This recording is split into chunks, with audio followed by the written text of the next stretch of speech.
యాదృచ్ఛికంగా ఈరోజు ఉదయమే నెట్ఫ్లిక్స్ జీసీసీ సెంటర్ని కూడా ఈరోజు నేను ప్రారంభించడం జరిగింది. అక్కడ కూడా నేను ఈ అంశాలను ప్రస్తావించిన. ఒక బాహుబలి, ఒక కల్కి, ఒక అరుంధతి డిజిటల్లీ సౌండ్ అంటే ప్రేక్షకులను కట్టిపడేసే విధంగా సాంకేతిక నైపుణ్యంతో సినిమా తీసిన దాన్ని ప్రదర్శించడానికి థియేటర్లు లేకపోతే ఆ సాంకేతిక నైపుణ్యం అనేది మనకు నిరుపయోగం అవుతుంది.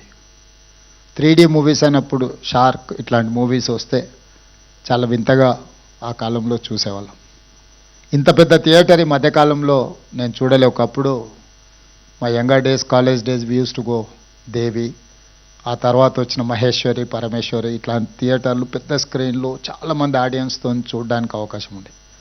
గోయింగ్ ఫార్వర్డ్ చిన్న థియేటర్లు మల్టీప్లెక్స్ రావడము, 60 మంది, 100 మందితో, 200 మందితో సినిమా చూడడము, ఆ ఫీల్ అనేది మిస్ అయిపోయినాం.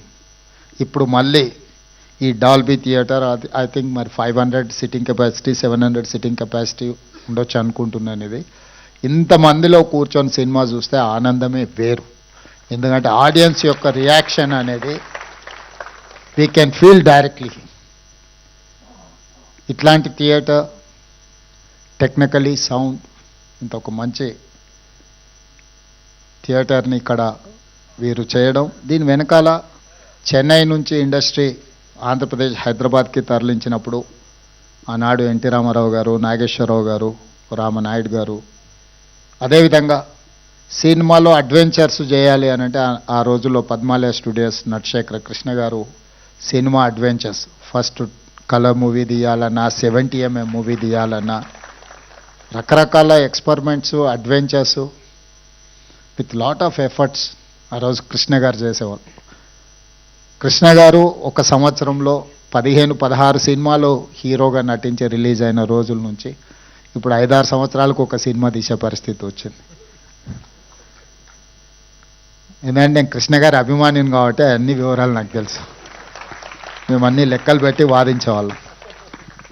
నేను వనపర్తిలో చదువుకునేటప్పుడు సినిమాలు అక్కడ రిలీజ్ అయ్యేటివి కాదు. అయితే హైదరాబాదు లేకపోతే కర్నూలు ఇట్లా కొన్ని ప్రాంతాల్లోనే సినిమాలు రిలీజ్ అయ్యాయి. మొదటి రోజు చూడాలంటే వనపర్తి నుంచి కర్నూలు 100 కిలోమీటర్స్ లారీలో ప్రయాణం చేసి సినిమా చూసి వచ్చేవాడిని నేను.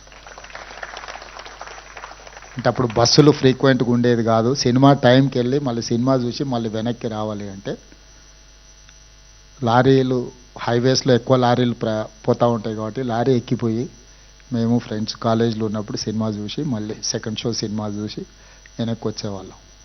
సో సినిమా అనేది మధ్యతరగతి వాళ్ళ మీద అత్యంత ప్రభావితం చూపిస్తుంది, మన లైఫ్ని ఇన్స్పైర్ చేస్తుంది.